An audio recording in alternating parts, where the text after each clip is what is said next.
Well, our clock in here says 10 o'clock, so I'll call this Planning Commission meeting of Tuesday, April 8th, to order.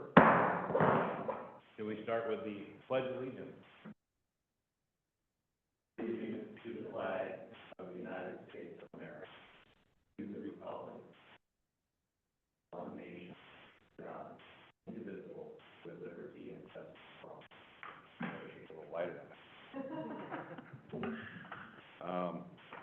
Do we get the roll call, please? Commissioners Magyar and Kraschauer are absent. Commissioner Wagner. Here. Commissioner Satanovich. Here. Commissioner Linder. Here. Commissioner Itica. Here. And Vice Chair Johnson. I'm here.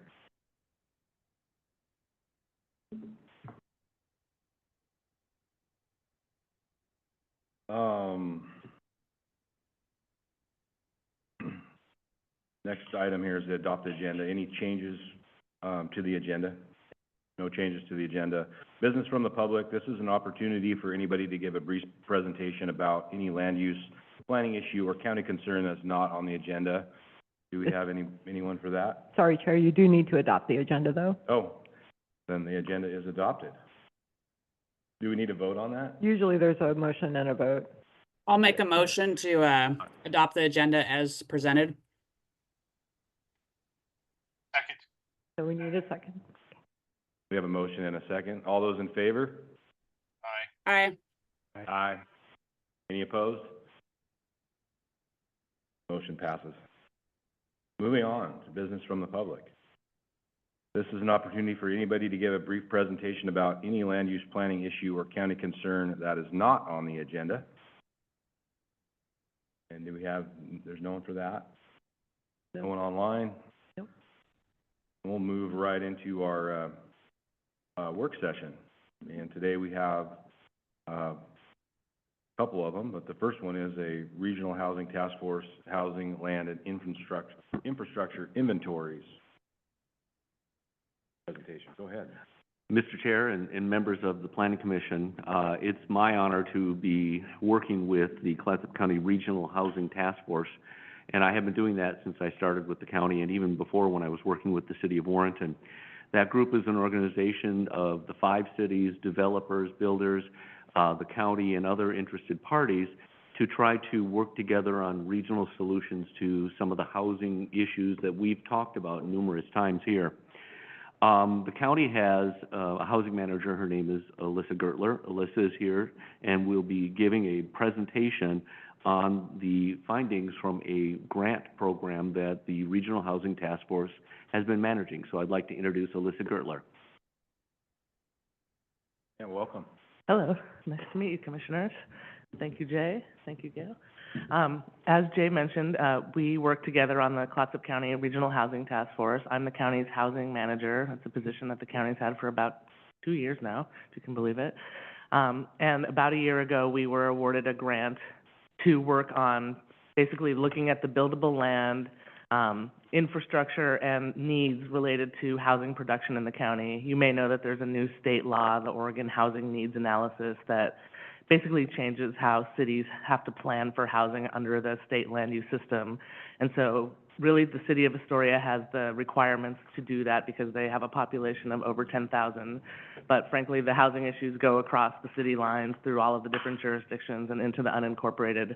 So through the Regional Housing Task Force, we looked at land, infrastructure, and housing needs for each of the cities and the unincorporated areas that hopefully will give us a jump on what we need to do to build housing in the county. Let's see. Back okay. You may know that there was a housing study report done in 2019 that started looking at the land and infrastructure needs for housing. It basically at that time said that the county needed 1,500 new housing units in the next 20 years. And so, but there was a lot of questions about how, where, what kind of housing, for whom, et cetera. So we went and got this grant from the State Department of Land Conservation and Development to basically get more detailed information to help us figure out what our next steps are. And I just want to mention, one of the key drivers of this is tied to the economic opportunities analysis, which you've heard about from the planning department, because of the connection between our local economy and the ability of workers and people to find housing here. Are you going to do it for me? Okay, thank you. So I already mentioned there's three key parts: land inventories, infrastructure summaries, and housing supply inventory. Next slide. This shows that we've been working on it for about a year. We're at the April-May 2025, wrapping up the final reports, doing presentations like this. The consultant is a firm named 3J Consulting, and they have been going around and doing the presentations with us and did most of the work. Next slide. So I'll go through some of the buildable lands inventory. We will focus on mostly the findings for the unincorporated areas of the county, since you're the County Planning Commission, but we'll also talk a little bit about some of how that compares to cities. So next slide. So there is Clatsop County, a map we're all very familiar with. More than 14,000 people live in the unincorporated area. As you can see, most of the land in the county is resource land. It's not developable. It's, it's farm or forest land or exception lands. And mostly they're big, large residential lots in the unincorporated areas. Next slide. This probably won't surprise you knowing your background as well, but there is significant constraints on land in the county, whether it's floodplain, wetlands, slope, or a variety of other factors, just water itself. It may not surprise you, Warrenton has the highest percentage of wet land in the whole county. Next slide, please. So what we were trying to really do is figure out where is the buildable land and where might we actually have capacity to build housing in the county. There is about 5,000 acres of what is considered buildable land, vacant or partially vacant. As mentioned, a lot of the parcels that are considered buildable are on large lots in the unincorporated areas. But as we'll see, there are some issues that affect what we can build where. Next slide. So just to zoom in on a couple areas of the unincorporated, this is Arch Cape.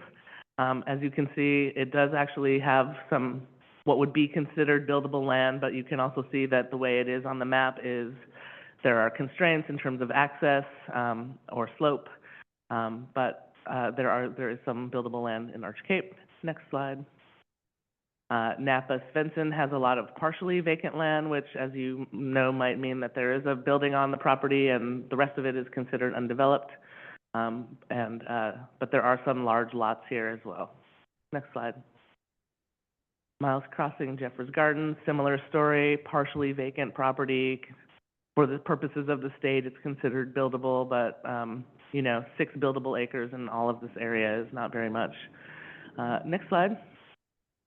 Westport, very similar, some large parcels, mostly partially vacant, a couple of potential subdividable lots. Next slide. I'm going to go into the infrastructure.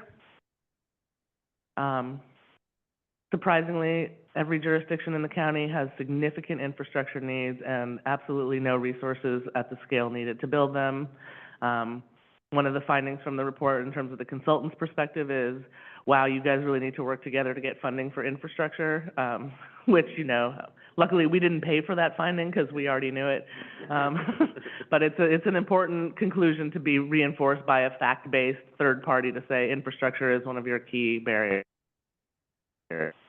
Slide. Again, what are the infrastructure barriers? Every city's got issues with water supply, water treatment, capacity of water. Wastewater is a huge issue, as you know, for some of the big projects in places like Warrenton. Also, some of the cities are just on septic and they don't have any other wastewater situation.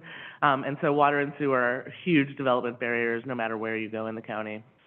Next slide. In the unincorporated area in particular, we are no different. We have, very constrained land. We have limits on infrastructure. As you know, we don't have a lot of water in the unincorporated areas. But I will say that, you know, one of the things that has been a positive development in the unincorporated is the changes in the zoning code, the changes in our short-term rental regulations, things like that, that are at least trying to facilitate better housing production in the unincorporated areas. Next slide. So in the unincorporated areas, public sewer services are only allowed for existing health hazards. Public water services should not justify increased rural development, and continue to explore our ADU incentive approach. So things that I think, again, this body is probably somewhat familiar with, but it's good to have some analytical background to back it up. Next slide. So I want to talk a little bit about sort of the demographic and economic conditions around the supply of housing that we do have. And this is part of what is required by the state. It's called a contextualized housing needs analysis, where you have to look at very specific demographic and economic conditions. So that's what we're going to show you guys here. Next slide. The county in the unincorporated areas in the last 20 years has grown 113%, which is a really interesting statistic relative to some of the cities where you've seen much slower growth, or in one city's case, actual decline in population. But the Portland State University population forecast, which is used as a basis for all the land use decisions, actually forecasts that Clatsop County will see a decrease over the next 50 years in population, which is actually consistent with what they say Oregon-wide and county-wide. And so, you know, we're all getting older and less people are coming here. And so it's an interesting question to see the trajectory of growth over the last 20 years, especially in the unincorporated areas, not in the cities. Next slide. When you compare the demographics of the cities to the county, what is an interesting takeaway here is that the county, the unincorporated county, falls in the middle of all the age cohorts. So we're not the oldest, we're not the youngest, right? Astoria, Gearhart, and Warrenton are the youngest. Seaside, Gearhart, and Cannon Beach are the oldest. You'll see the unincorporated county is right in the middle. So that's the interesting thing. We have people at every age cohort. Next slide. Across the jurisdictions, all the 5 cities in the unincorporated, most of the housing is considered owner-occupied. So somewhere between 40% and 86% of owner-occupied housing in the county, and in unincorporated, it's 80% is occupied by owners. Interestingly, homeowners are not considered cost burden, right? The term cost burden means you're spending more than 30% of your income on housing each month.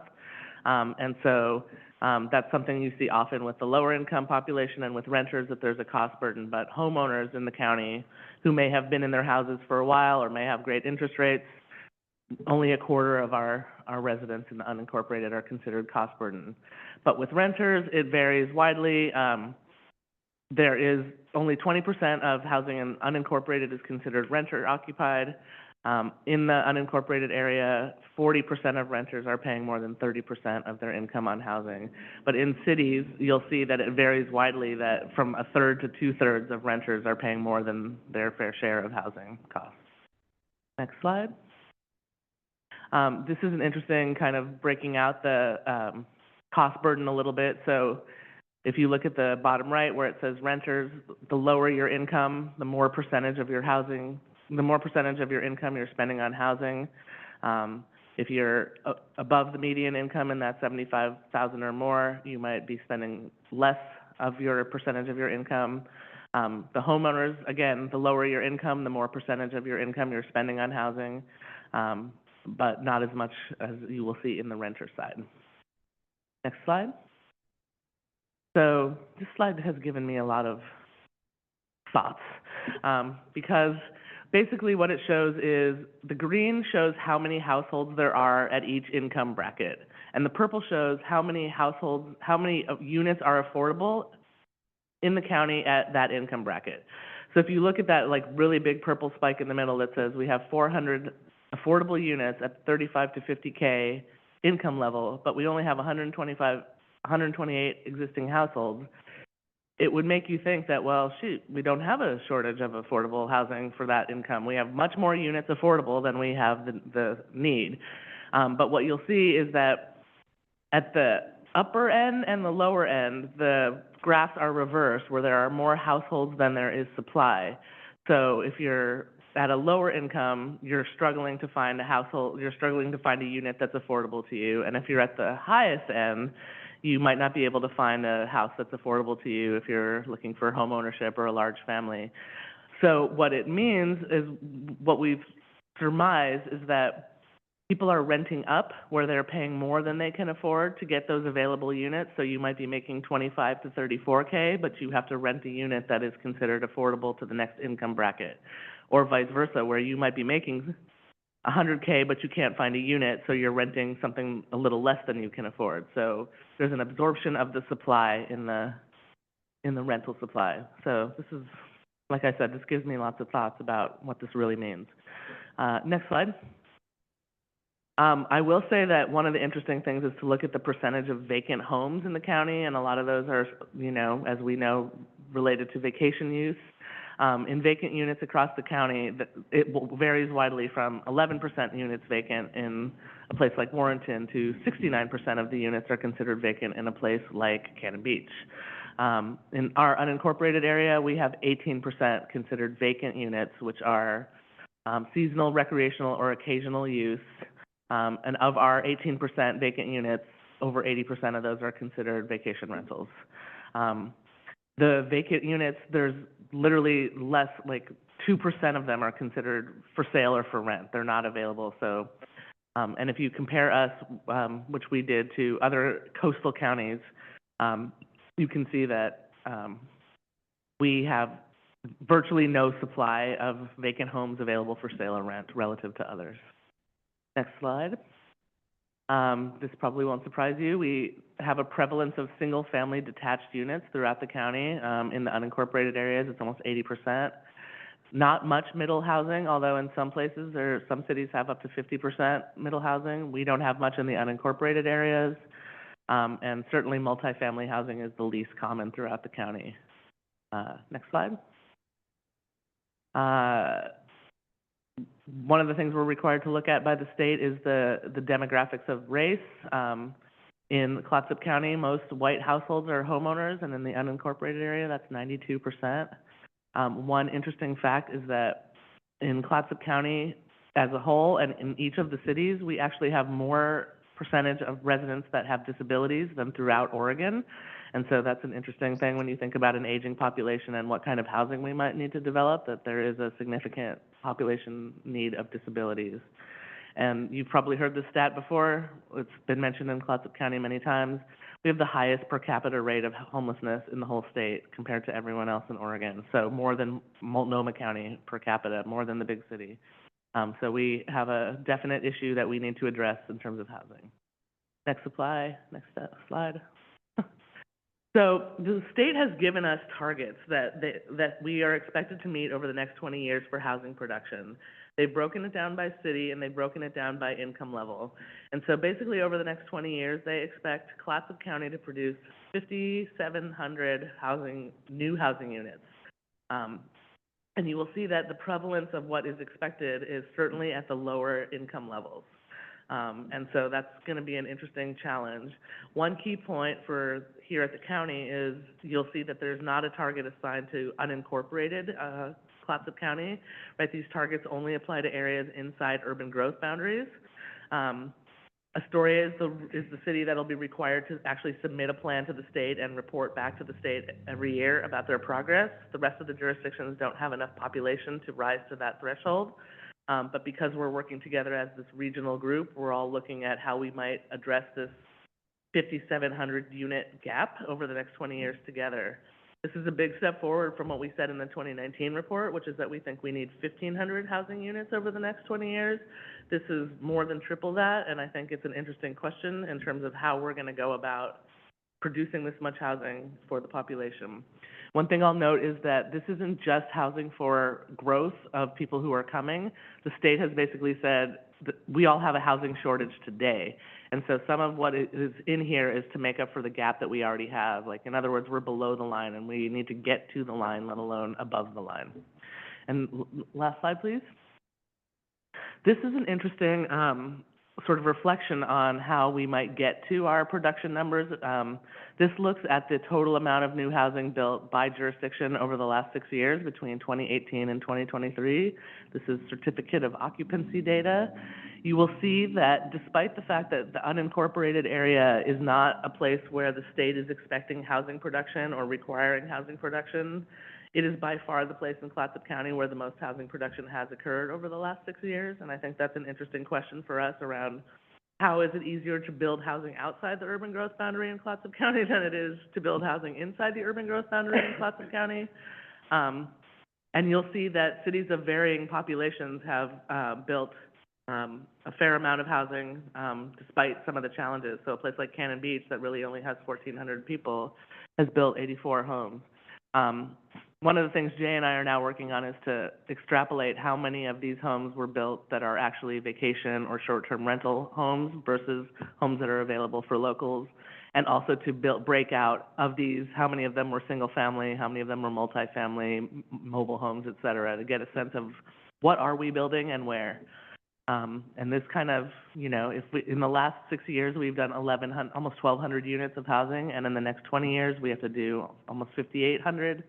It certainly lays out a challenge for us around the land and infrastructure needs that we're going to have to meet. So that is all I have for you, and I welcome any questions or thoughts about next steps. Oh yeah, next steps. We're finalizing the report. We'll release the report.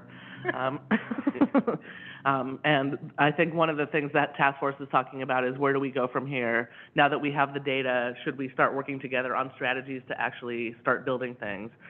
Each jurisdiction is working on their own housing issues in their own ways, including us, but is there a shared opportunity to work collectively on things like infrastructure or land or opportunity sites to really get a bigger bang for the buck?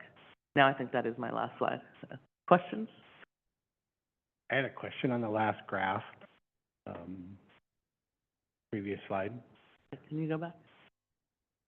Does that take into account housing that was demoed to create new housing? Are we creating a net zero moment, or are we losing 2 houses to build one?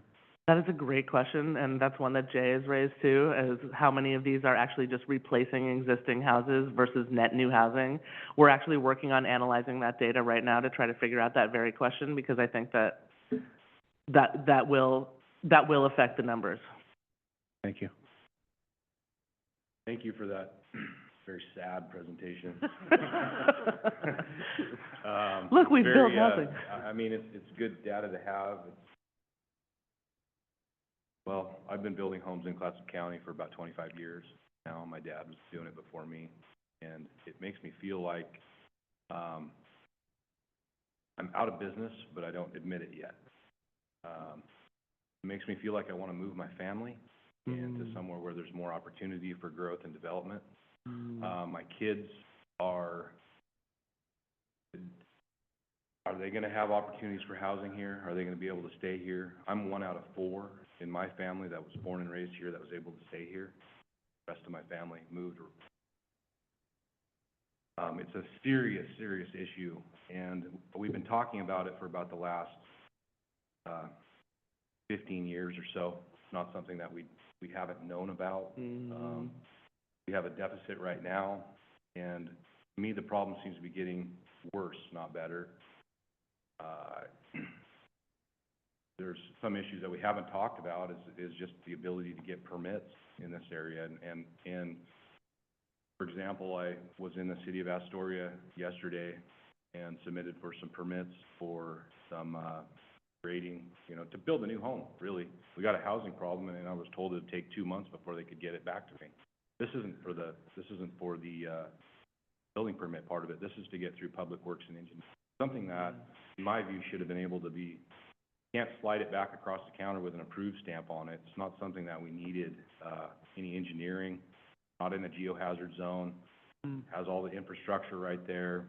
But we have no certainty on the timeline that it takes to get a building permit. And when you don't have certainty in a development, you have to go somewhere else to another jurisdiction, maybe where you do have some certainty where you can actually pull a building permit and get something done. But this also goes, it affects a lot of jobs in our area because there's a lot of people that work in construction. There's electricians, there's plumbers, there's heating guys, roofers, lighters, all these people that work, we can't get building permits. We can't put those people to work. We cannot provide the housing. And so we end up looking for places that are easier to get things done. And pick a jurisdiction where you want to work and where it's easier to get things through the process. And right now, our cities where we're mandated by state planning law, goals, urbanization, that's where the growth should occur. Right.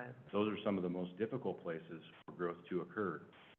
And I don't see that getting better. I see it getting worse. I see costs going through the roof too. We haven't addressed the costs. In the last year, the city of Astoria put in place systems development charges that for a single-family home, they're going to go through the roof with years. And that's on top of some of the highest taxes in the state. So how are we going to bring investment and development and into where we live? We're going in the opposite direction. And I don't know how we turn the tide. It just seems to me like we talk about it, but we're really not pro-growth, not pro-housing. We really haven't taken any meaningful steps to make it easier, to make it better, and make something happen. It's really, really sad. Finding a piece of property to build a home on has never been harder. Seems like until now, we've always been able to find pieces of land here and there. People have been able to find how, a piece of property to develop, and it's just, it's almost impossible right now. There's very, very low land inventory in the county or even in the cities. Or if you have property in the city, it has multiple issues that, for one reason or another, for practical purposes, you can't afford to develop it. But we have to address the cost side of things, and part of that is the infrastructure problem. That's a big part of the cost, is a problem. Be able to get it where it's buildable. So I'm glad that this is being worked on. It's hard to see when you see it on paper right in front of you, and I think that we're really got to look seriously about how to cut the costs, free up some more land. I don't know if a lot of that comes from the state. They want to target the cities for more growth, but as you can see by that one graph, the growth is not occurring. Growth is occurring in the counties, or in the county. So that's the opposite of, we're really not meeting the urbanization goal. Exactly. That's kind of not really part of it. I could talk a lot about this, but I'll leave it at that. Do we have anyone online that wants to comment? Yeah, I'd have to say I agree. That last slide was kind of eye-opening. The largest population is the Clatsop County, the largest growth with Clatsop County, and it seems like since the 9 months I've been on this committee, every conversation is that development happens inside the city limits, but it's clearly not the picture of what's happening. I just found that very interesting. And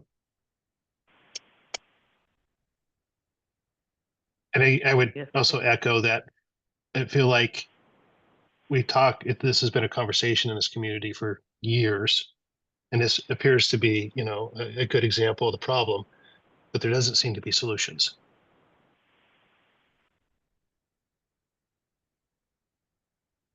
Yes, I agree that this report does a very good job of defining the problem, but it has really teed us up for the conversation of what is the actual solution, or what are the solutions. And frankly, you do a year-long report and you get all this data, and then somebody who's working in the county, in the industry, gives you the same exact information. And I think it validates both your experience through the data and the data work through the actual experience of somebody in the industry. And it really does raise some of the questions of, knowing the problems as well as we do, and having talked about them for as long as we have, how do we actually start tackling them, right? Money is an issue. I think, to your point, looking at codes and regulations is a great place to start. Helping cities get the resources they need to actually deal with some of the things that they can't deal with on their own. I think there are some things that we can start working on. So even though this is kind of a sobering report, it also, you know, points to the fact that we need to keep working on these solutions so that we actually can have families be able to live here. So your comments are very, useful. Anyone else online have any comments on this one or questions? I don't have much to add. I would say, Commissioner Johnson, your analysis is pretty much spot on.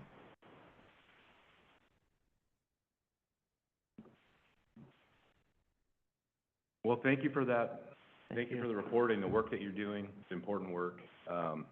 And hopefully, I'd be more curious to get to the solutions part of this Absolutely. and what actual steps are we willing to take to address this. And the problem that I see is that we have such centralized land use planning in the state of Oregon that really ties our hands. And also, we have federal things going on with FEMA and other things that are beyond our control here in the county. So those are challenges that very, very difficult to overcome. So is the next step, what's going to happen with this report? Well, we're talking at the task force about what the next step is. The city of Astoria is required to actually produce a housing capacity analysis and a housing production strategy that they submit to the state that basically takes this even further and looks much more specifically at Astoria, but also is required to call out a specific set of actions that they're going to take in order to meet those production targets that were laid out. And so I think one of the questions that the county is having is, even though Astoria is the only one required to do it, should we continue to work together as a region so that all of the cities are looking at their needs, their strategies, you know, the resources, right? Infrastructure for one can help infrastructure for more than one. And so the next step potentially is to get another grant from the state to basically look at a regional production strategy. And so, right, first we've now looked at the needs analysis. And so the idea would be that the production strategy would have regulatory, code, financial, land use proposals that could be brought about, start overcoming some of the issues that we identified.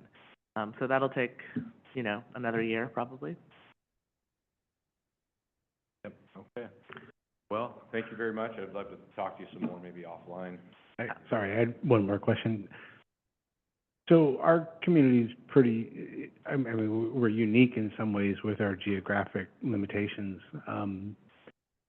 But is there other models that we can draw success from, maybe even outside of our state? Is there any studies on that? That's a good question. And, you know, what we have seen is that we are like many other recreational tourist communities where the housing supply is occupied by people who are higher income vacation users rather than the workers who support the tourism economy, whose wages don't always support the cost of housing.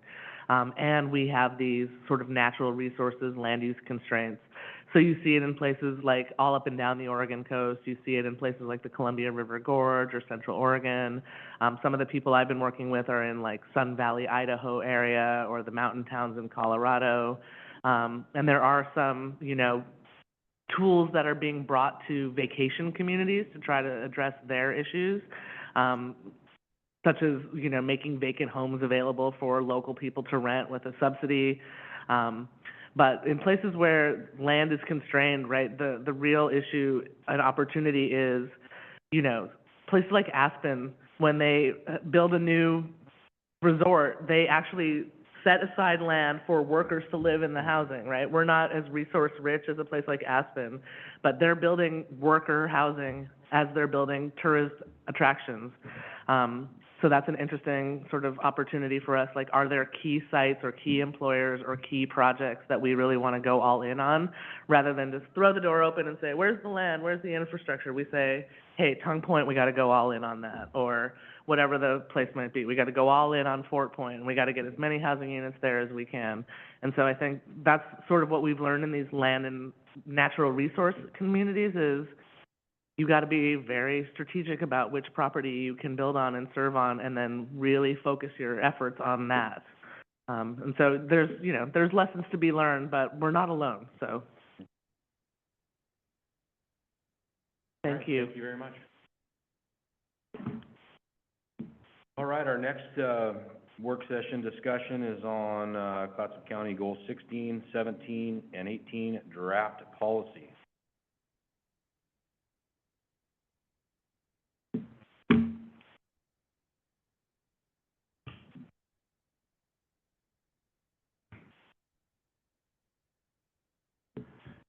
morning, Commissioners. I'm Senior Planner David Cook with Community Development Department. Today we have a follow-up to a presentation from your March 11th meeting on the county's comprehensive plan goals 16, 17, and 18. Our goal today is to hear your Commission's feedback on the draft policies we've created so that we can ensure the following drafts are more aligned with your Commission's values. Your agenda packet has 3 exhibits: the draft Goal 16 and 17 document, which is one combined document, the draft Goal 18 document, and then a table summary, which pulls out the policies of each document into a hopefully easier to navigate and more understandable format. And the table is what I'm going to be focusing on today. We want to hear your feedback on any policy presented in the agenda packet, but we've identified a few specific policies that we want to start the discussion with. I'm joined today virtually by Garrett Phillips from the Columbia River Estuary Study Task Force, who's taken the lead on rewriting these goal documents, and he's here to help provide assistance with some of the more technical questions. For the policies that we're highlighting today, I'm going to be referring to an agenda packet page number and then a line number, and then I'll read the policy out to you and give a little discussion on maybe where it came from and how it got to be where it is right now. Any commissioner wishes to make a comment or has a question on any policy, just feel free to state it, and we can open up the discussion there. All right, so first I'm going to direct you to agenda packet page 139 and the policy on line 33.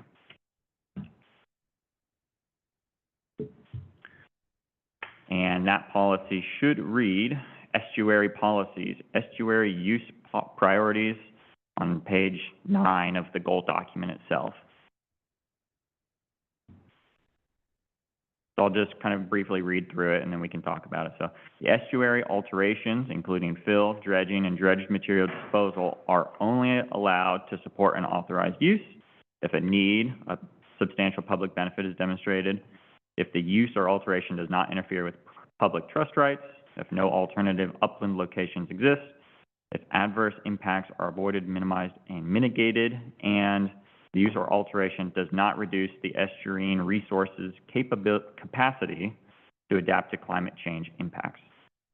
So, this goal is primarily the same goal that we currently have, but we've added a line there at the end of it relating to climate change or changing weather patterns, right? So it's a policy that applies when somebody's proposing filling, dredging, or disposing of dredged materials in the Columbia, Mechanicsburg, or Ecola Creek estuaries.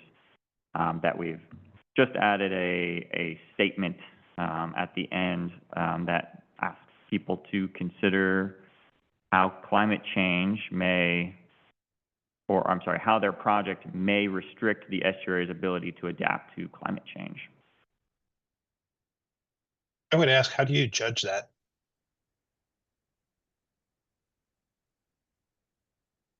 I'm sorry? I would ask, how do you judge that? Oh, yes, great question. We've actually left this open.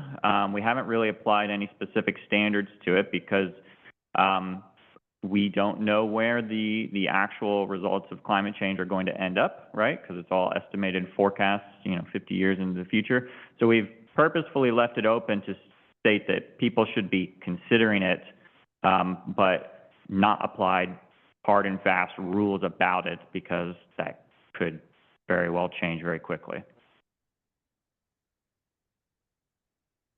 So I think if I could just jump in for a second, I think an example of how you might plan for it is maybe you move your development a bit further away from the water, just in case, we do have sea level rise or water levels rise, so that you're planning and thinking about that and maybe not building as close to the water as you possibly can. Or maybe there are times when you might want to save some of your wetland vegetation just to help as a buffer to keep some of that water back and help reduce the flow that's coming onto the uplands during flooding situations. So I think there are, some design things that you could implement, but it's like David said, just making sure that you are planning for it. And if Garrett, if you have any examples that you would like to offer as well.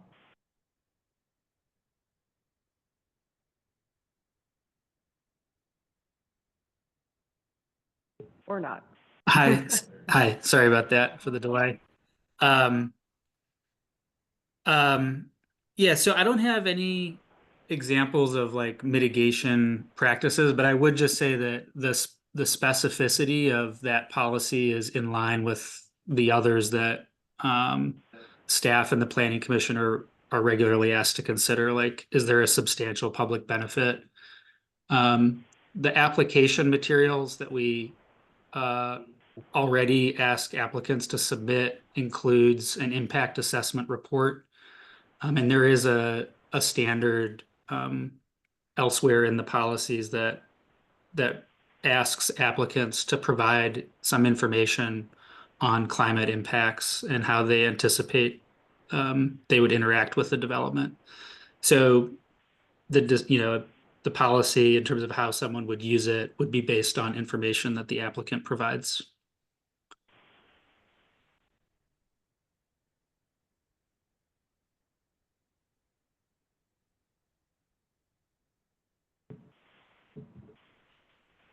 Great. Okay, well, hearing no further discussion, we can move on to the next one I want to highlight. So this next one is going to be on page 210 of your agenda packet, and I apologize, we're going to kind of jump back and forth. I've tried to group these in terms of their relatedness, not necessarily their page numbers. Agenda packet page 210, line 140. So at the tail end of our draft Goal 16 and 17 goal document, there are some recommended actions, and this is one of the recommended actions that instructs the county to update our coastal lake, wetland, and riparian protection standards in response to future forecasts of climate change or sea level rise. Essentially asking the county to consider raising or lowering, I suppose, their protection requirement standards adjacent to wetlands or bodies of water based on forecasted changes in water elevation due to climate change or changing weather patterns.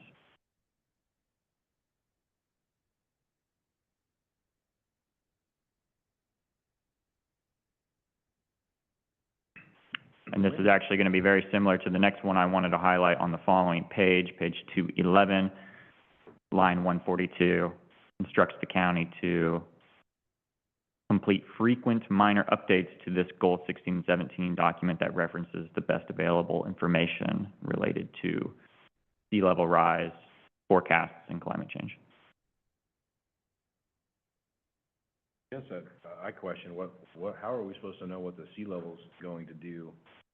I mean, I get that there's forecasted models here, but are we talking about the ocean level? Because we also have the river here that flows continually out to the ocean.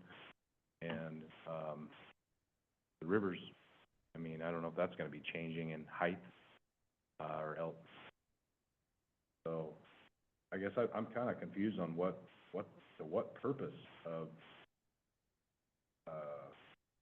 why would we have that in there? I don't know what you can do about it. So. Yeah, so Chair, the policy instructs the county to keep an eye on updated information from the state or from maybe a federal agency on what forecasted sea level rise is, so that we can incorporate it into our goal document and our implementing ordinance more regularly than I guess has ever been done in the past. And then in relation to our rivers, like the Columbia River or the Nicanicum or Ecola Creek, which are tidal, as sea level rises over time, if it so rises, you can imagine that the head of tide for those rivers is also going to move further landward as there's more water in that system. And so it could feasibly have an impact on properties that are adjacent to that waterway. And the recommended action here is saying basically the county should consider increasing their water setbacks, how close you can build a structure to a body of water, if we think that water levels are going to reach a certain point at 10 years in the future, 20 years in the future, something like that. So you're recommending increasing the pulse checks for the data and the metrics that is the most current?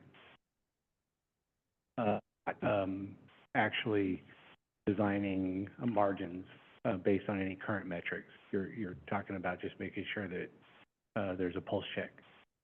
Yeah, Commissioner, that's correct. Yes, we want to make sure we're staying active with current information, which is nice because this entire goal document is drafted 40 years ago originally, so we definitely don't have anything like that in there now.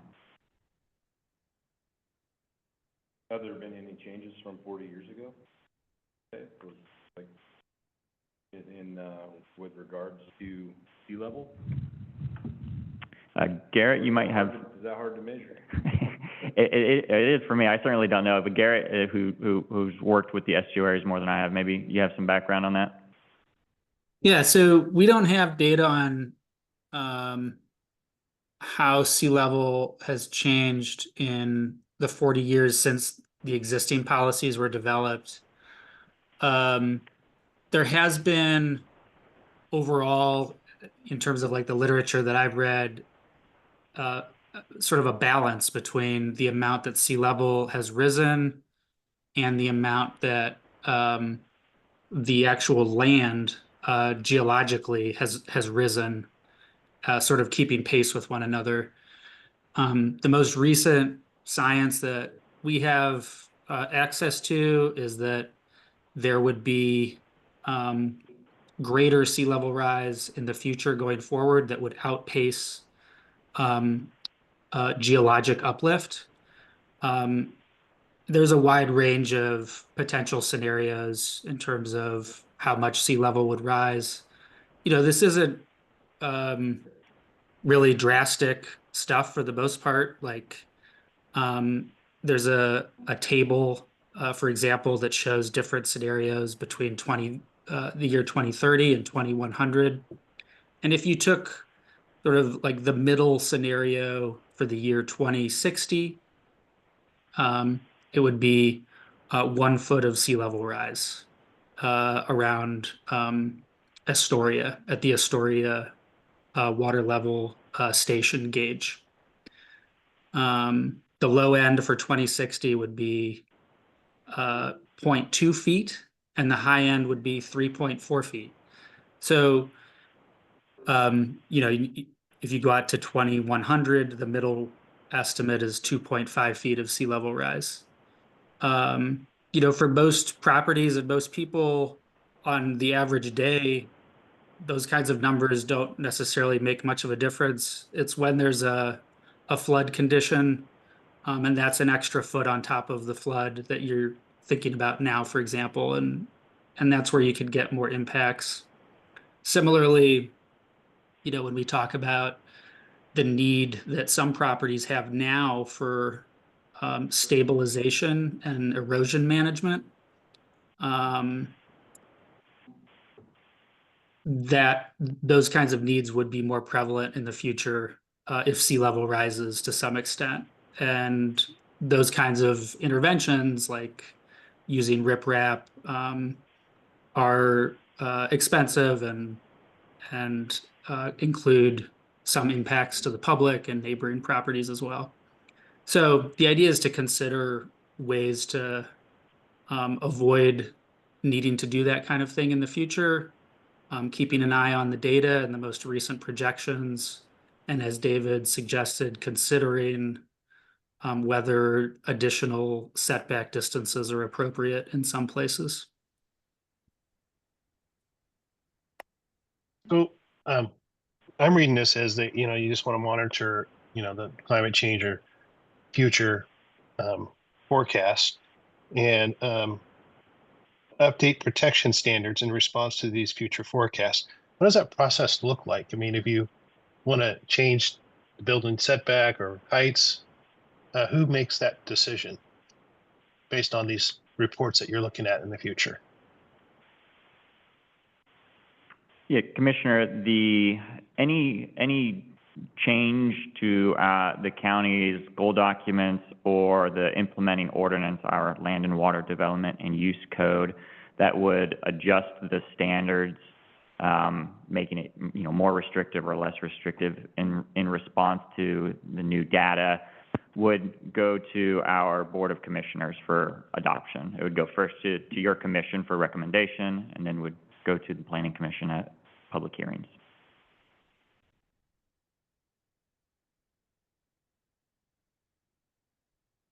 I guess I'm not concerned with staying up to date with new data and whatever's forecasted. Some of those numbers seem quite high, which could cause some potential problems if we're looking at up to 3 feet of sea level change.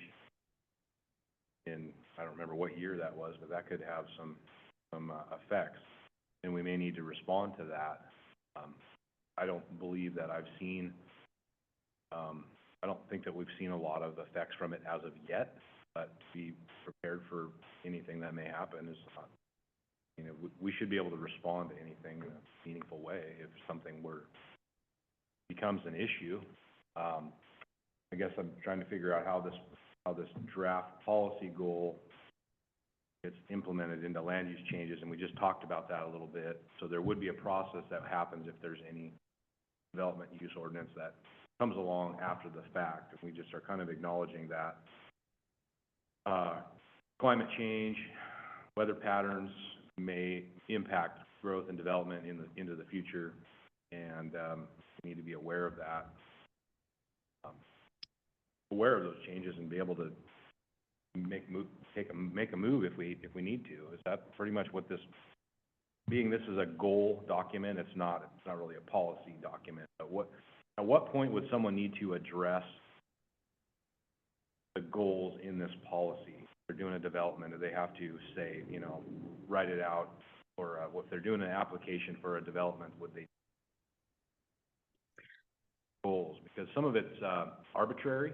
Like, are you actually meeting this goal of what are you doing to address climate change with your development? Well, that could be up for debate. Whether you're doing enough or not enough. Make any sense? Yeah. Thank you, Chair. An applicant is going to have to address the policies within the goal document, when they make an application for something that fits under there. I mean, by and large, the implementing ordinance, the land and water development and use code, is supposed to be the document that has the standards written out of what they need to address. And sometimes, especially with goal 16 and 17, because it's so technical and specific, a lot of those standards sit within the goal document itself. I think the idea is that we would, if these policies are adopted, it allows the county to have a foot to stand on, basically, when we propose new regulations related to these topics, right? Because we can refer to the goal document and say, the board adopted this goal, it instructs us to do this, we're doing it. So, and I think we also need to keep in mind that this is covering only development in the estuaries. And it's going to be primarily the Columbia River estuary, because the types of developments that are allowed in the Nicanicum and Nicola Creek are very limited. So really what we're going to be focused on is the Columbia River estuary. So it's going to be dredging, disposal of dredged material. It's going to be pilings. It's going to be docks, marinas. If we had a port in the unincorporated area, so not the Port of Astoria in their current facilities, but, if somebody came in with a new port proposal, it would be those types of activities that we're looking at that are going to have to address that policy if it were to be adopted. Thank you for clarifying that. Sometimes I started looking at this as like, well, every type of development has to Yeah. meet all of these goals, which, Every new house now. No.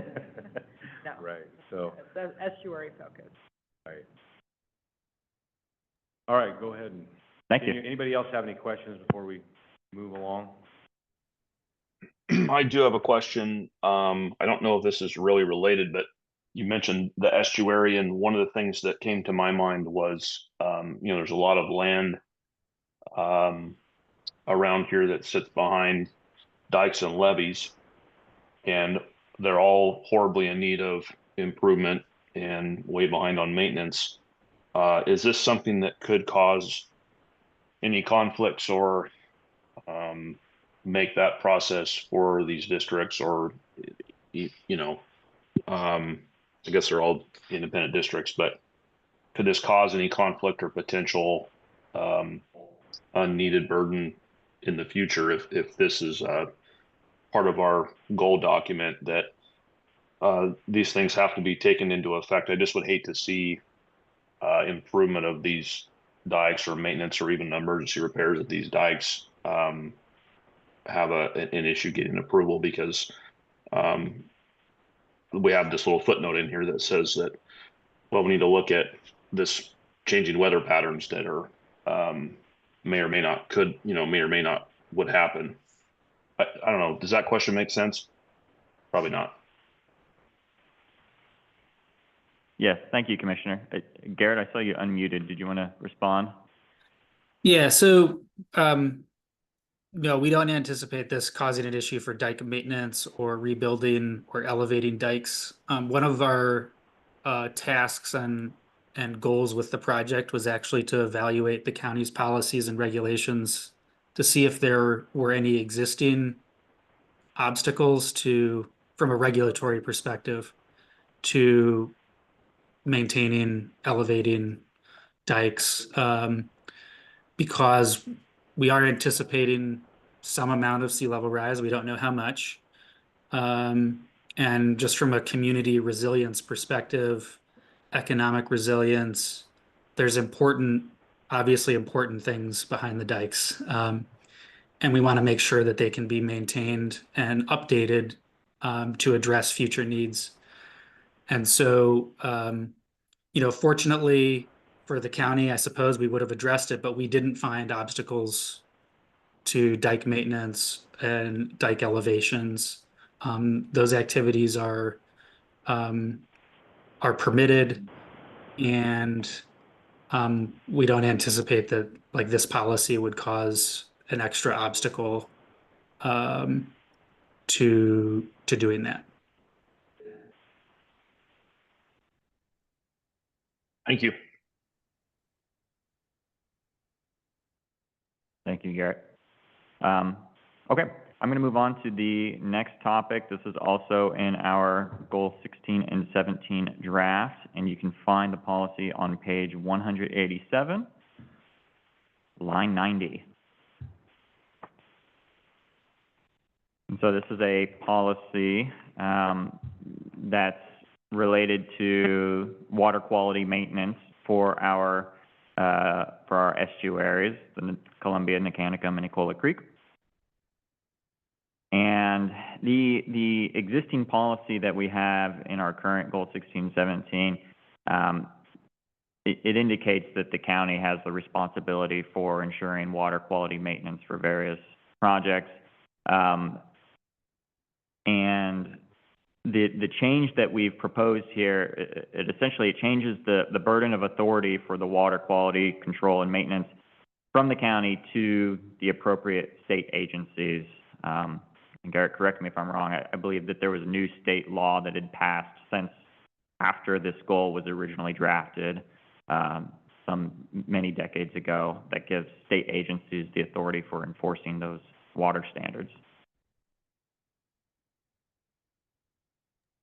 That's right. I'm going to have trouble pulling up the law here off the top of my head, but this is a basic state jurisdiction, and it reflects the way other estuary communities in Oregon have written their policies as well. just recognizing that state authority. Thank you, Garrett. Yeah, and I mean, for what it's worth, you know, we currently rely on state agencies to ensure that water quality projects that are proposing some type of use in the water are going through the appropriate water quality control standards. And the county doesn't really have a ton of standards, and it's very difficult for us to enforce as we don't really have a water control department, water quality department.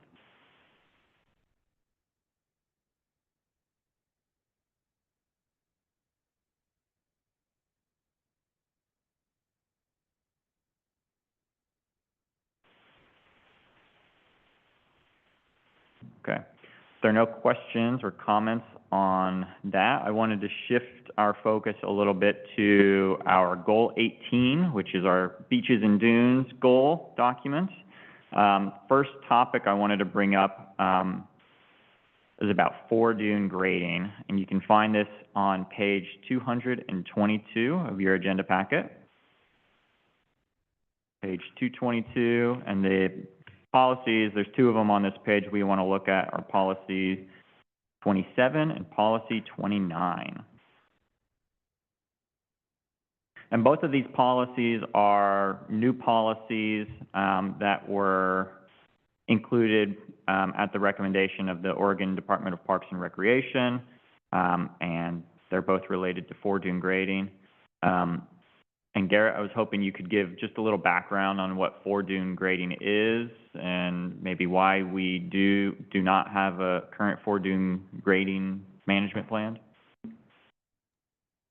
Sure. So fore-dune grading can occur for a variety of purposes, like, for example, for improving views of the beach and the water from homes or businesses that are behind a dune that's getting larger. Grading also occurs sometimes to manage wind-blown sand, where unstable dune areas are allowing sand to blow around and accumulate around homes and businesses and infrastructure. In Oregon, under the land use planning goals, Goal 18, grading for views in particular requires a comprehensive, it's essentially a comprehensive plan in its own right, just related to grading. So if someone wants to grade for the purpose of improving their views, State Goal 18 requires that the county have a fore-dune management plan in place that covers the entire beach area. For example, if someone in Clatsop Plains wanted to do this, or a group of owners wanted to, the county would have to have a plan that addresses grading and sand management all the way from the jetty through Seaside, for example, any areas of county jurisdiction.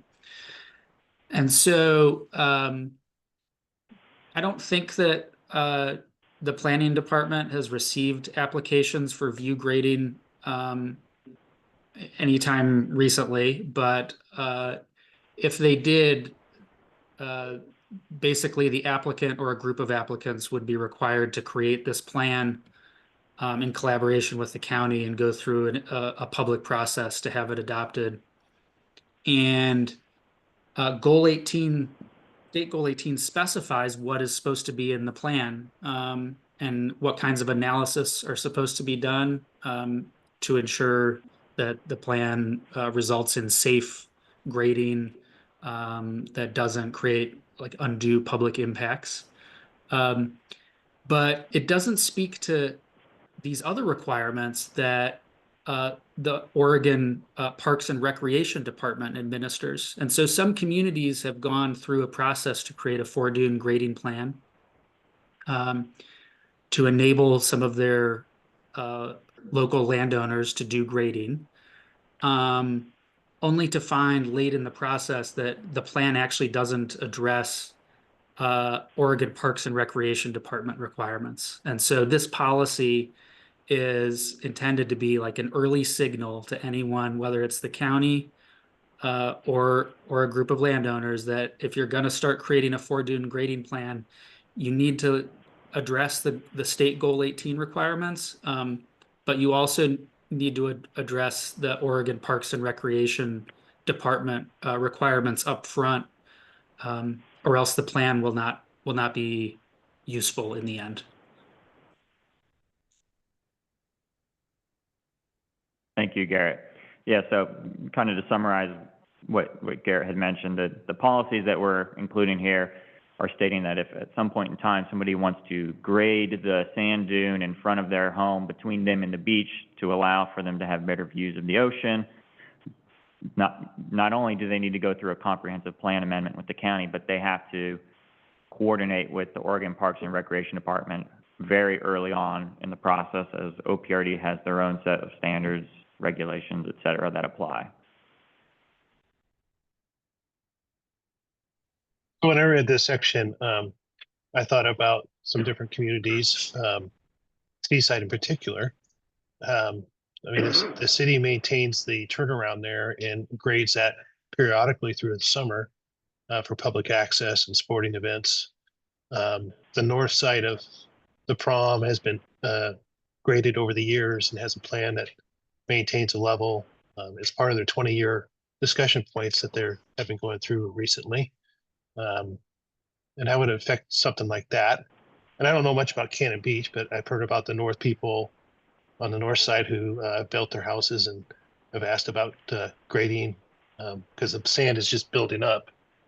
Example of the building up is in Seaside. If you look at pictures 70 years ago, there was 14, 15 steps down to the beach, and now there's none. How would it affect those things that are happening currently?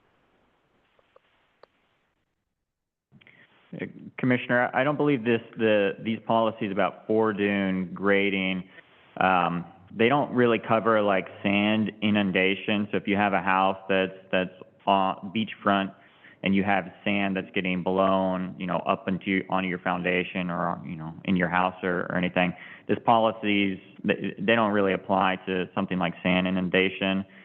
And then in terms of those like public access points that a city or other entity maintains, if those are documented public access points, assuming they have some type of approval from some other process, they should be maintained as part of the public access requirements through the state's Goal 18 as well. Garrett, did that all sound right?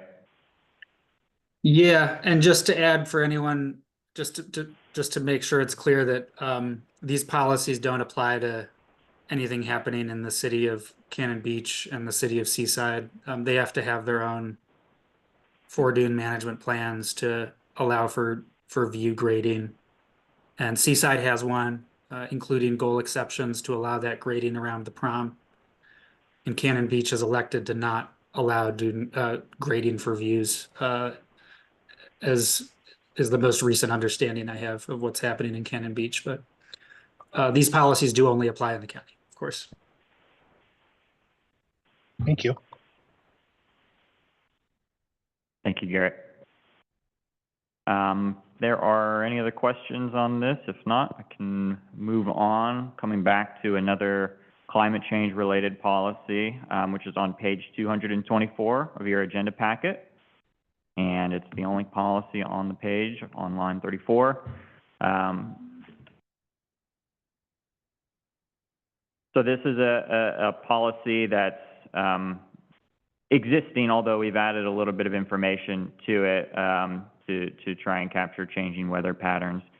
So currently, applicants that propose to develop an oceanfront property require a geologic hazard report. Those are in our current standards. We've added a line to the policy that would require an applicant proposing some type of erosion control project to have in their geologic hazard report some type of analysis on how well that project or that those erosion control measures are going to work within the next 50 years, given forecasted changes to sea level. what page were you on? This is page 224 of your agenda packet, and it's the policy on line 34.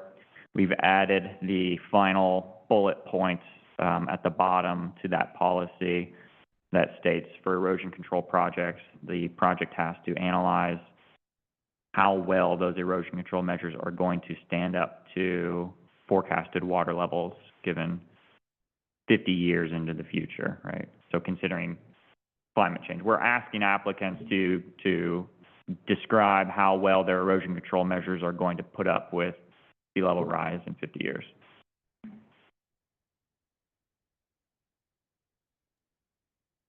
Who would provide the analysis of their answer to determine whether it meets this requirement or not? Or I guess it doesn't really say what the requirement is, but tell me how that would look.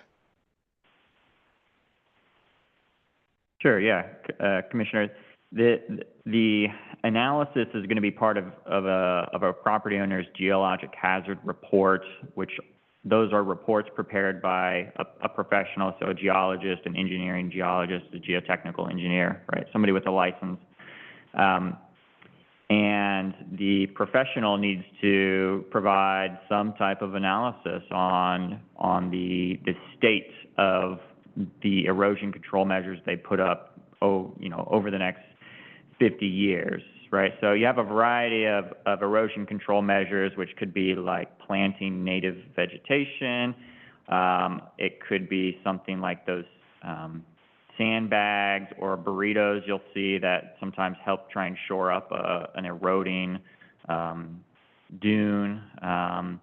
It could be riprap that's installed into the cliffside in order to help stabilize it. It could be an actual full seawall.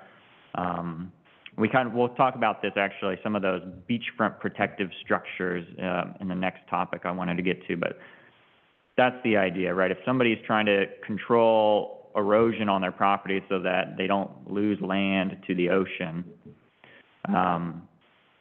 their report needs to document how well that erosion control measure is going to last over the next 50 years, given forecasted climate change.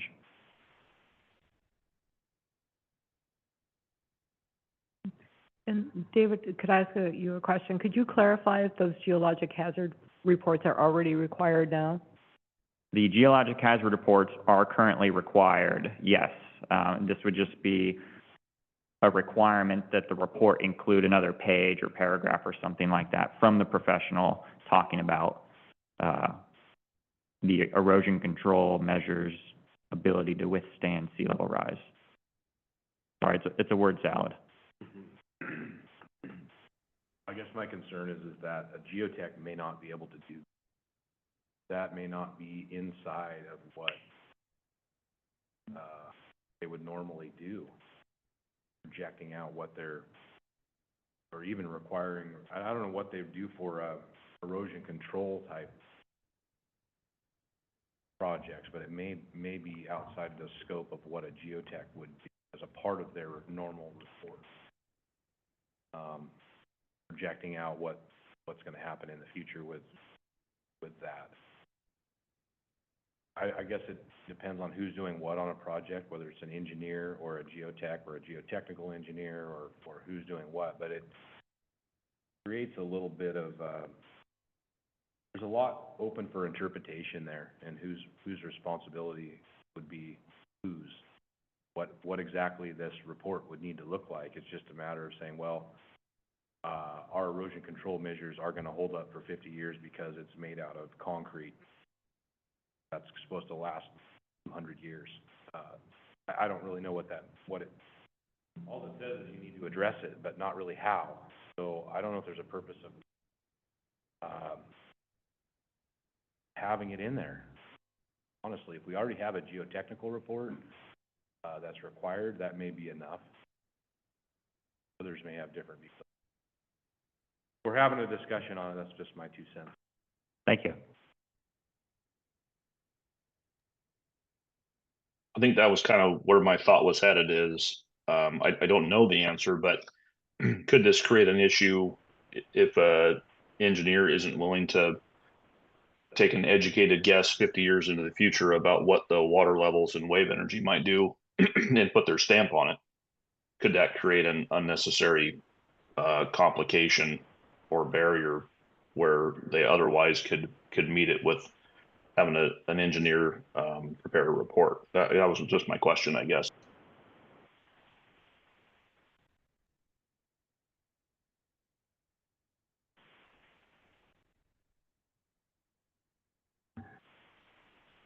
Anyone else have any comments on anything so far?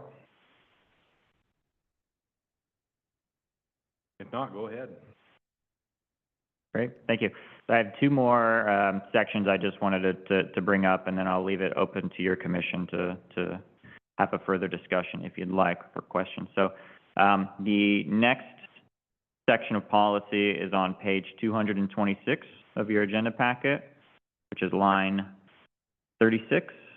It's the only policy on page 226, and this is about beachfront protective structures primarily. So for erosion control projects, that includes some type of beachfront protective structure.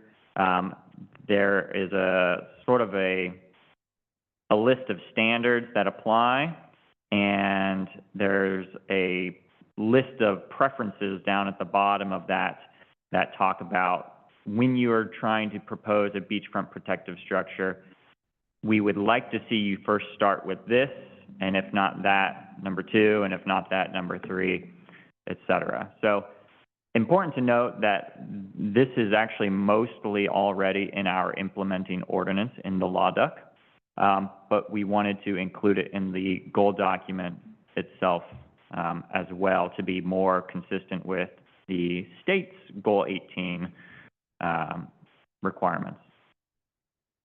And so we've probably talked a little bit about beachfront protective structures at your March 11 meeting, but Garrett, do you want to give maybe a brief rundown of some beachfront protective structures, if you could? Sure. So beachfront protective structures are are sort of a group of tools that are used to manage erosion. And the state of Oregon has specifically identified beachfront protective structures as relatively permanent and fixed structures. So this is going to be concrete seawalls. They consider riprap a beachfront protective structure. They also consider gabions, like caged, like rocks or shells in a cage, to be a beachfront protective structure, along with large sandbags and burritos. And those are differentiated from just like plantings or nourishing the beach with additional sand or gravel, or nourishing the beach with cobble, and which is like they call that a dynamic revetment. But just to sum up, beachfront protective structures are the relatively permanent structures. And in Oregon, local governments are not allowed to issue a permit for those unless it's to protect a development that existed prior to 1977. And even if the development existed prior to 1977, the state specifies some basic standards that the local government has to use in evaluating them,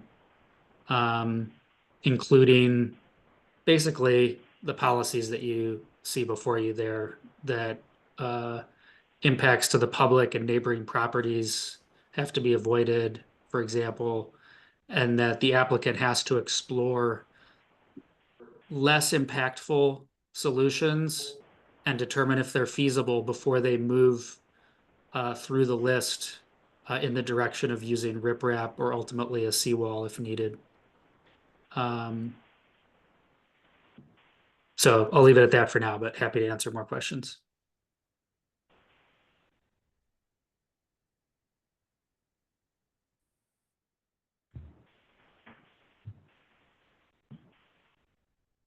Great.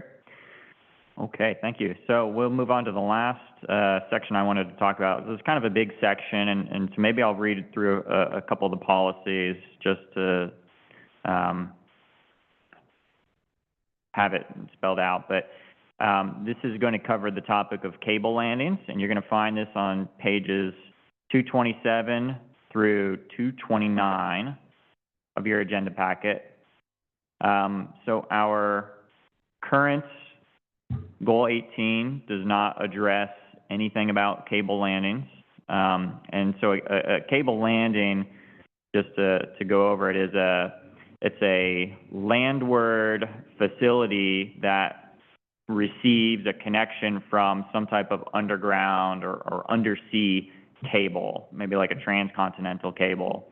Coming up, it connects onto the beach, typically underground, under the shore, and comes some number of feet inland to a cable landing facility, and then comes up to the ground and then goes out through towers or other such cables. And so all of these policies on cable landings are all newly created. Like I said, they are primarily at the request of members of our technical advisory committee, particularly Oregon Parks and Recreation, and also the community group Oregon Shores and the Surf Rider Association. They're in here primarily because, cable landings have levels of impact on the surrounding area when they're first put in. Generally pretty low impact once they're established, but high impact as they're being constructed. There have been cable landing projects in Oregon in recent history with varying levels of impacts and probably some lessons learned for those jurisdictions. So we wanted to include policies here in our Goal 18. And I know I keep asking you to recount some information, but do you want to give the Planning Commission a rundown basically of the Tierra del Mar cable landing situation? Sure. So I have mixed up some of the other cable landings, but I'll give you a rundown of some of the impacts that have occurred with them in the last decade that have really concerned community members in those communities. So for cable landings, there's a lot of potential impacts. You could break those down into construction phase impacts and then impacts after construction. In terms of what happens during construction, these are relatively intensive construction projects. So there's community concerns around everything from impacts to roads, like breaking down and deteriorating access roads that were only built to serve low traffic residential areas, for example, all the way to there being sinkholes in the beach where people walk and recreate, and drilling fluid releases, for example, in the beach, in the water, in the wetlands behind the dunes. So, a cable landing project involves coming and going with construction materials. It involves building structures on land, and it involves drilling a cable underground under the dunes and under the beach. And each of those aspects include a variety of impacts. And so the policies that we drafted are intended to address those mostly by avoiding some of the most sensitive areas. And then secondly, by requiring a conditional use permit where all of the applicant's information is out and open for the public to testify on, and for there to be a more intensive decision around whether or not to permit the cable landing. But yeah, I would say there's safety concerns like sinkholes from drilling under the beach. There's environmental and sort of recreation concerns around drilling fluids, noise, light, vibration from drilling and building the onshore structures. There's a lot of potential impacts from cable landings that we're trying to address.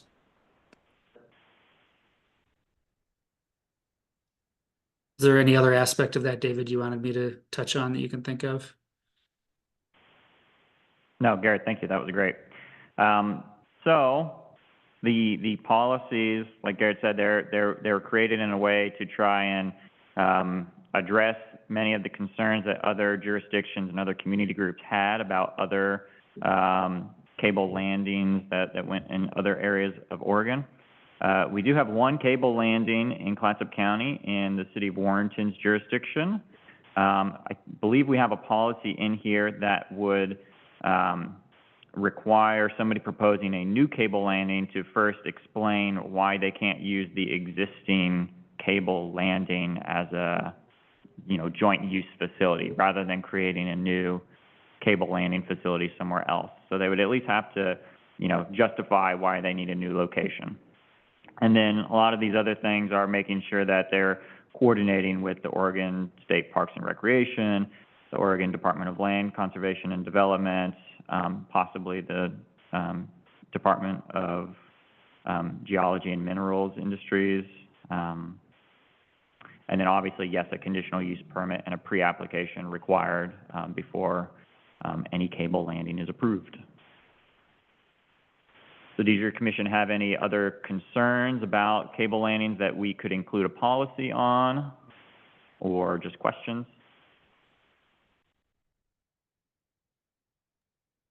I don't have any questions myself on that. I'm aware of I was there on Oak Street when they put the one in Warrenton, when they built that new structure out there and they landed that cable there.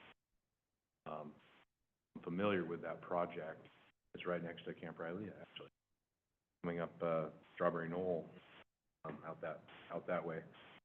So, yeah, I think it's good to have a policy in place to try to address the issues that could come up with that, but fine. I have concerns about impacts on the commercial fishing industry, but that's more offshore things that, new proposed, there could be a lot of these if there was a wind energy farm proposed out there, and we should be aware of those impacts that if they happen to come along, so. This is Commissioner Satanovich. My only comment to this is that there's currently a bill in the Senate it's in Joint Ways and Means right now that will impact that, and I think it actually might override a lot of this. So I just as a comment to be aware that by the end of the session there might be something that changes that. So maybe an earmark for us to revisit that portion. It's Senate Bill 793, and at the request of Governor Kotek and Department of State Lands. Thank you, Commissioner. That's good information to have.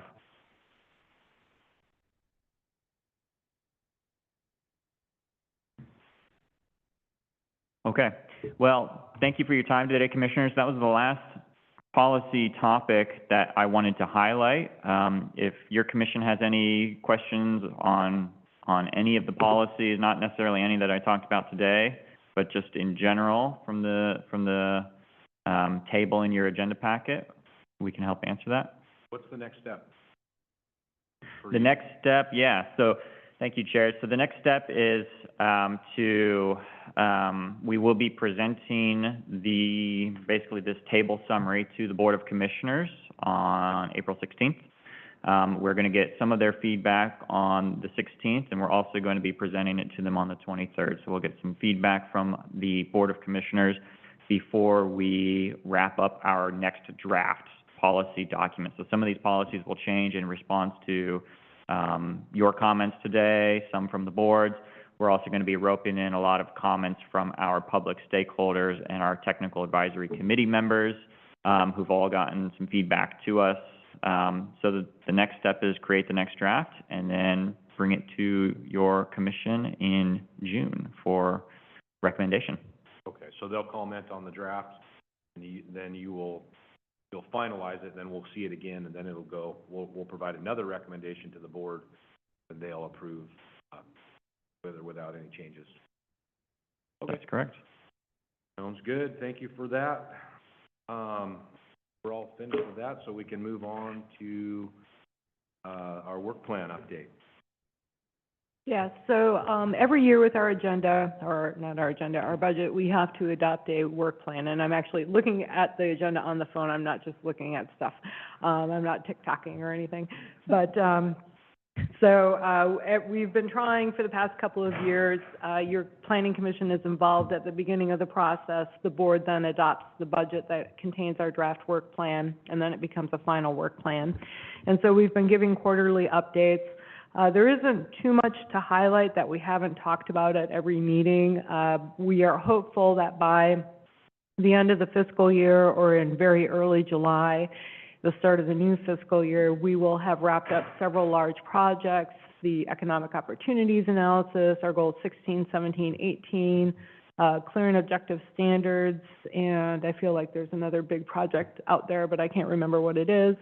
And then, of course, Army Corps and other applications that come in. So really, this is presented just to give you an update of where we're at, and really just to answer any questions that you might have. Yeah, and whatever happens with FEMA. So, and really, I'm just here to answer any questions if you have any about the work plan. Anyone have any questions on the work plan? Online or?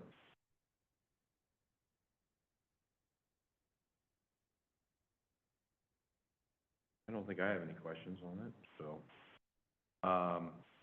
if there are no questions, we can move on to, project status reports for April.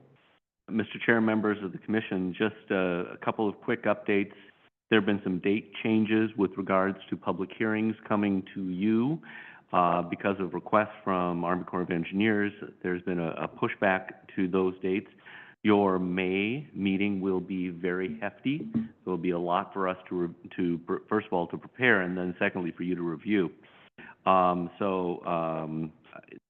Commissioner, Director, did we have any further discussion about doing a second meeting, or was this, did the board decide on that? I only heard back from one commissioner who said the preference would be one longer meeting, but it's really at your discretion. If what we'd be looking at is the economic opportunities analysis and then the 4 applications from the Army Corps. So we've moved the FEMA BIOP. We're probably going to push that into June, and we can't push it any further at this point because it has to be fully implemented by July 31st. So we can't push that back beyond June. But it could potentially be a long meeting in May, yeah. With that also, just a couple of updates on, once recommendations are made by the Planning Commission and Board of Commissioners, I think what we've done is we've simply highlighted in gray some of the changes from the previous month. So if there's any questions about that, I'd certainly be able to answer them. Otherwise, we can move on. Any questions on any of that? Okay, moving on to the director's report. All right, so a couple of important announcements. We have a lot of changes going on in community development right now, and so effective April 1st, we moved the septic program, the on-site program, out of public health and back over to community development. So that, I think, will actually enhance our service for our customers because now we will have planning, building, and on-site all in the same room, basically, and I think that will help with the customer service and helping people out when they're in the construction phase. Effective April 1st, also, we took back the short-term rental permitting from assessment and taxation. It used to be that the STR permits were issued by community development, and then in 2018, that transferred up to A&T, and they've been handling it for the past 5, 6 years, 7 years, but it's coming back now effective April 1st, and Rebecca put in a lot of work to get trained on how to issue those permits and update the application, so I wanted to call her out and say thank you for that. And then finally, our planning manager, Jay Blake, has announced that he will be retiring effective June 30th. So expect to see an announcement for a planning manager position over the next couple of months. And other than that, I'm really just here to answer your questions. So thank you. Jay Blake was way younger than that, but. I'm old. Anyways, thank you for that report. And I guess, we're down to the good of the order. Anybody have anything for the good of the order? Just a prediction for May, I'm not available. I sent an email a couple weeks ago. My time has already been spoken for by my domestic boss. All right, well, I think that's it. Unless anybody else has any further comments, I'm ready to adjourn. Motion to adjourn? Seconded. Okay. Can I get a first? I'll move to adjourn. Motion to adjourn. Sorry, I Okay, thought so somebody did. All in favor? Aye. Aye. Aye. We are adjourned.